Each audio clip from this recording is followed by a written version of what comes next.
Hey everyone, did you know that over 90% of you watching right now haven't hit that subscribe button? If you enjoy our content, take a second to subscribe. It's free and it really helps us keep bringing you great stories every day. It started the way most disasters do, not with a bang, but with a barely noticeable shift. A quiet distance, a longer silence, a look that lasted a second too long or didn't come at all. I used to tell myself marriage was like a house. Things creak, things shift, but as long as the foundation holds, you don't panic. You patch, you paint, you move on. But some cracks go deeper. My name is David. I'm 43 years old, a husband, and a father to two daughters I'd give my life for. I work in logistics. Not glamorous, not flashy, but honest, predictable. I've never craved the spotlight, never cared for fame or flash. I liked my quiet life, my routines. My wife Lena and I had been married for 17 years. We met in college back when I still believed love alone could carry the weight of a lifetime. And for a long time, it seemed like it could. We had our struggles. Money early on, postpartum blues after our second daughter, communication breakdowns. But we weathered them, or so I thought. Lena was always more social than I was, more alive in the world. She ran a local nonprofit that organized charity events. She had this way of lighting up a room, while I preferred the corners. I wasn't jealous of that. I admired it, or I used to. It was our daughter Mia who first brought something to my attention. She's 15, full of opinions, and smarter than I was at her age. She came into the kitchen one evening, phone in hand, brows furrowed. "Dad, have you seen Mom's Instagram?" I looked up from my laptop. "No, why?" "She posted this picture with Trey Williams." My stomach twisted, but I kept my voice calm. "The basketball player?" "Yeah, he's in town for that charity gala tomorrow, but it's weird. She didn't tell us she met him, and the caption says, 'Always a pleasure.' Like they've met before." I walked over and looked at her screen. There they were, my wife and Trey Williams, arm in arm, smiling like old friends. His hand rested on her waist. Not the polite kind of touch, but the familiar kind. It unsettled me, but I pushed it down. "Probably just being polite," I said. Mia gave me that teenage look, the kind that says you're either lying to her or to yourself. That night, Lena came home late. I didn't question it. I wanted to. I practiced the words in my head. "Where were you? Why didn't you mention meeting Trey?" But when she walked in, laughing on the phone, glowing in a way I hadn't seen in months, I swallowed it. Maybe it was harmless. Maybe I was being insecure. The next day, the gala happened. I didn't go. Lena said it was mostly donors and celebrity guests, said I'd be bored. I stayed home with the girls, ordered pizza, and watched a movie. It felt nice, normal, until around midnight. That's when everything changed. It started as a ping on Mia's phone, a message from one of her friends, then a notification, then another. I heard her say, "Oh my God," and the sound of her running down the hallway. She burst into the living room, phone shaking in her hand. "Dad, you need to see this." It was a video, a short, grainy clip, obviously filmed from someone's phone at the gala. It showed Trey Williams walking down a hallway, laughing. And then Lena appears beside him. He leans down. She leans up. And then, right there, on camera, he kisses her. Not a peck, not polite. A kiss that didn't belong to a woman with a husband and two kids at home. I watched it 3 times before I could breathe. My first instinct was denial. It must have been taken out of context. Maybe it was just a strange angle, a misunderstanding. But it wasn't. The way she smiled at him the way she touched his chest lightly, it was unmistakable. My chest burned. I stood up, trying to collect myself, but I could feel Mia's eyes on me. She was trying not to cry. Not because of the video, but because of how I looked watching it. Because I wasn't the man she thought I was in that moment. I wasn't strong. I wasn't steady. I was unraveling. I told her to go to her room. I sat there for hours, watching it again and again. The video had already been reposted by a dozen accounts, captioned with things like "Trey Williams and Mystery Woman," or "Looks like this NBA legend isn't retired from romance." The worst part was the comments. "She's kinda old for him." Wait, isn't she married? Homewrecker vibes. They didn't know her name yet, but it was only a matter of time. Our last name would be dragged into it. My daughters would be dragged into it. Lena came home around 1 a.m., humming a song under her breath. I was sitting at the dining table, phone on the table in front of me. When she saw me, she froze. David, I didn't yell. I didn't throw the phone. I just looked at her and said, "How long?" She blinked. What? I tapped the screen. The video started playing. Her face went pale. The lie didn't come. That surprised me. She didn't deny it. She sat down, slowly, like her legs wouldn't hold her up. 3 months, she whispered. I felt something inside me crack. Why? She looked at me, and for a second, I thought she'd say something cruel, something about me not being enough, or how I'd changed. But instead she said, I don't know. I was lonely. He made me feel like I was still someone. I couldn't speak. My throat had closed. You're someone to me, I said finally. To the girls, to this family. She wiped her eyes. I didn't mean for it to get this far. But it had. It had gone farther than she could undo. The following days were a blur. Our daughters found out. The video had gone fully viral by then. It even made a segment on one of those celebrity gossip shows. They didn't name Lena, but people were starting to connect the dots. A few local parents reached out, pretending to check in, but I could hear the curiosity in their voices. Mia refused to go to school. Sarah, our younger daughter, just cried. I tried to hold it all together, tried to be the rock I was supposed to be. But every time I closed my eyes, I saw that moment, that kiss. I wanted to scream. I wanted to disappear. I slept on the couch. Lena stayed in the guest room. We didn't talk much, except when it came to the girls. Every interaction felt rehearsed, like actors in a play neither of us auditioned for. I kept thinking about that moment when Mia showed me the video, how quickly everything unraveled. In less than 30 seconds, 17 years of marriage cracked open like a dropped glass. I didn't know what came next. I didn't know if I had the strength to forgive, or if I even wanted to. All I knew was that the man I was before that video, naive, trusting, quietly content, was gone. And whoever I was now, I didn't recognize him yet. The hardest part wasn't the betrayal itself. It was the silence that followed. In the weeks after the video went viral, our house stopped feeling like a home. It became a place of tension, of heavy footsteps and closed doors. The girls barely spoke at dinner. Lena and I only exchanged words when absolutely necessary.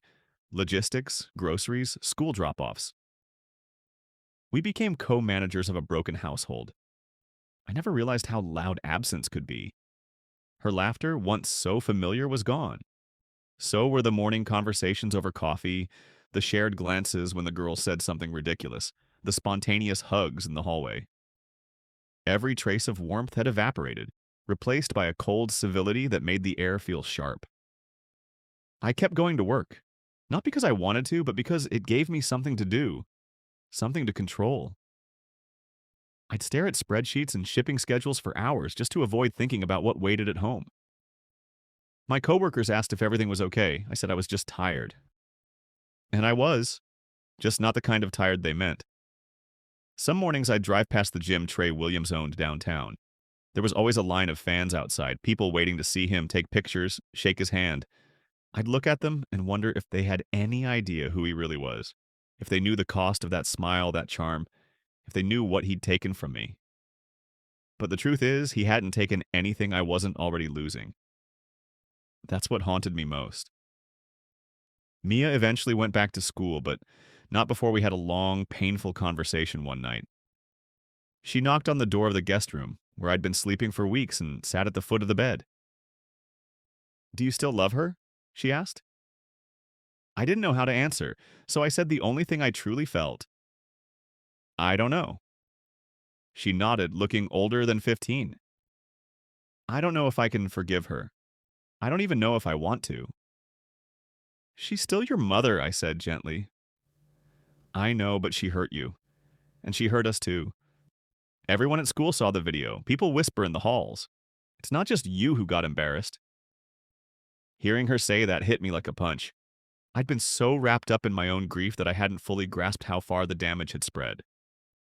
My daughters, my smart, kind, innocent daughters, were collateral in a mess they never asked to be part of. That night, after Mia left the room, I cried. I hadn't cried since the video first surfaced, but something about hearing the disappointment in her voice broke me in a way the betrayal hadn't. It wasn't just about me anymore, it was about them, and how they'd never look at their mother or our family the same way again. Lena tried to talk to me a few times. Once, she sat beside me on the back porch and said, "I miss you." I didn't respond. She added, "I know you don't want to hear it, but I never meant for it to become what it did. I never stopped loving you. I just lost myself for a while." I wanted to scream, to ask her how losing herself gave her permission to betray everything we'd built. But I didn't. I just stood up and went back inside. There's a particular kind of anger that doesn't explode. It simmers, quiet, dangerous.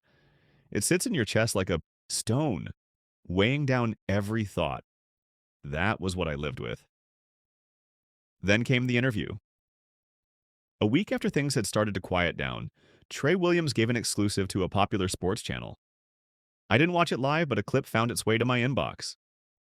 No one sent it, just one of those algorithms deciding I needed more pain. In the clip, Trey was asked about the gala kiss.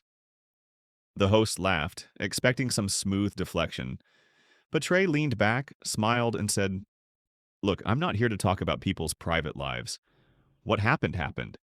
I'm not proud of the headlines, but I don't regret getting to know someone real." Someone real. He didn't name her, but the implication was clear, and the smugness in his voice made my blood boil. I went upstairs, knocked on Lena's door, and handed her my phone. She watched the clip in silence. When it ended, she looked at me with hollow eyes. "I didn't know he'd said that." "He's turning your mistake into a storyline," I said, my voice shaking. "You weren't a person to him. You were a moment. And now you're part of his image. Just another headline." She covered her face with her hands. I was stupid. I didn't disagree. Later that night, I wrote a letter. Not to Trey, not to Lena, but to myself. It was something my therapist had suggested when I went in for a session a few days earlier. She said it might help to process the grief. I didn't even know I was grieving. But she was right. I was. Grieving the version of my life I thought I had. Grieving the woman I thought I married. Grieving the future I thought we were still building. In the letter I wrote, "You are not a fool for trusting. You are not weak for hurting. You are human, and you have the right to heal." I didn't know if I believed it, but I wanted to. The girls and I started spending more time together, just the three of us. We went on weekend hikes, played board games, cooked dinner together. It wasn't a perfect solution, but it was something. A new kind of routine. A new kind of family, maybe. Lena watched from the sidelines. Sometimes she asked to join. Sometimes the girls said yes. Sometimes they didn't. The hurt hadn't healed. It might not for a long time. One Sunday morning, I found Sarah sitting on the kitchen floor with our photo album spread out around her. She was looking at a picture of our wedding. Lena in her white dress, me in my two tight tucks, both of us laughing. She looked up and asked, "Were you happy then?" I knelt beside her. I was, very much. "Do you still love Mommy?" I hesitated. "I don't know, but I'm trying to figure that out." She nodded, then quietly said, "I still do. Even though I'm mad." And just like that, I realized something important. The world doesn't end with one mistake. The pain is real, yes. The damage, sometimes permanent. But love, even when bruised, can still live in the background. Still breathe, still wait. That evening, Lena and I sat at the kitchen table after the girls went to bed. "I think we need counseling," she said. "Not just for us, for the girls, too." I nodded. I agree. "I want to try to fix this, David, if you'll let me." I didn't give her an answer right away because the truth is, I didn't have one. Trust doesn't rebuild on a promise. It rebuilds on action, on time, on honesty. But I was willing to try. Not for the sake of pretending it never happened, but for the sake of building something new, something different, something true.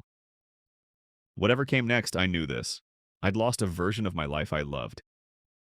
But maybe, just maybe, a better version was still waiting.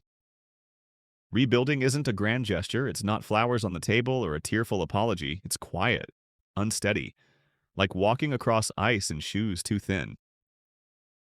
After that talk at the kitchen table, Lena and I started therapy. Separately at first, then together. I didn't expect miracles. I didn't expect anything, honestly. But I went. I showed up. That was all I could manage at the time. Our therapist, a soft-spoken woman named Carolyn, began our first joint session with a single question. What do you hope to find on the other side of this? I didn't know how to answer. Lena said, peace. And maybe a way back. I said, clarity. The sessions were hard. There were moments I had to leave the room. Moments where the weight of everything, the humiliation, the betrayal, the public nature of it all, was too much to sit with. But I kept going. Because I owed it to myself and to the girls to not let bitterness be the only thing left standing. We didn't tell many people we were in therapy. Most people assumed the marriage was over. Some even seemed surprised we were still living under the same roof. But what they didn't see was what happened in the quiet moments, the small signs of effort. Lena washing my coffee mug without asking. Me asking about her day, even when I didn't feel like I cared. It wasn't affection, not yet. It was something more basic. Decency. Mia and Sarah started therapy too. That was non-negotiable. I wanted them to have a space that wasn't clouded by adult decisions, where they could say the ugly things out loud without worrying about hurting us. Mia struggled the most. She was old enough to understand the complexity of betrayal, but young enough to still want a family that made sense. Sarah, at 11, was quieter, more observant. One night, she left a drawing on my pillow, our family hand in hand, standing under a rainbow.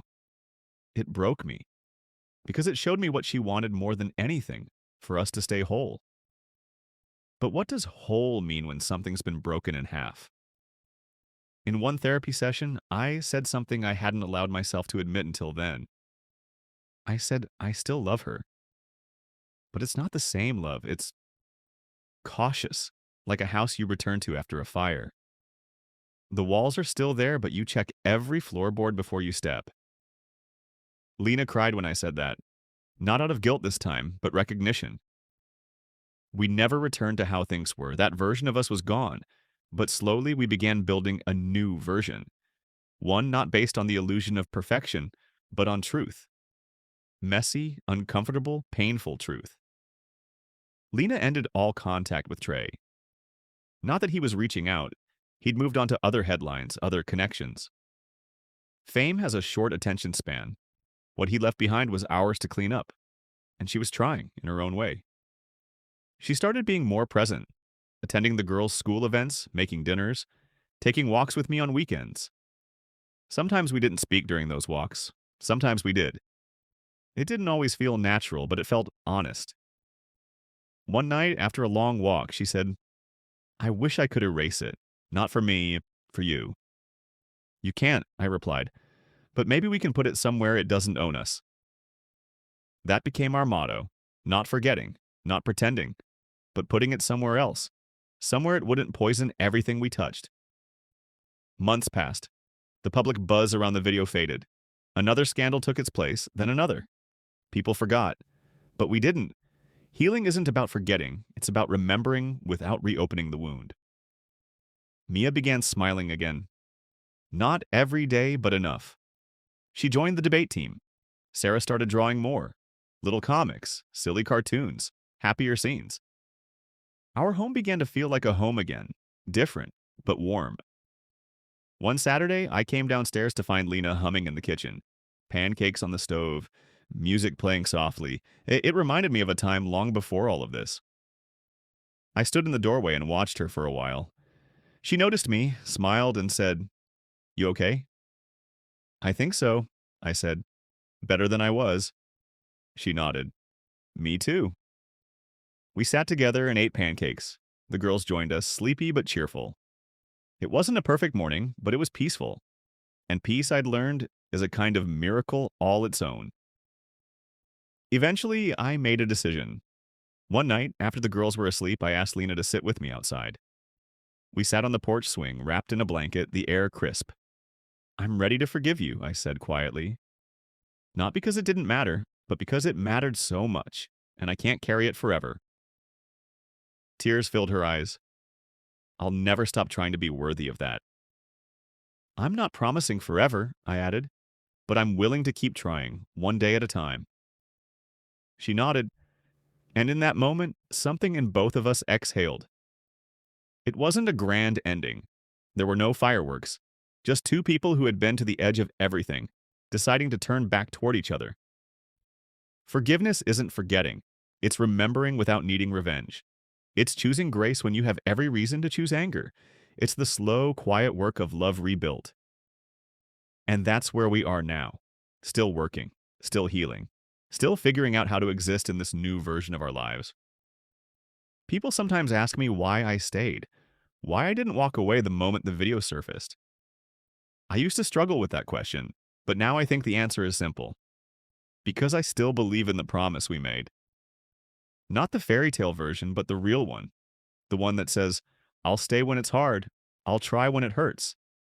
I'll forgive when it feels impossible." I don't know what the future holds, but I know this. I'm not the same man who watched that video for the first time, heart in pieces. I'm stronger, softer too, and more honest.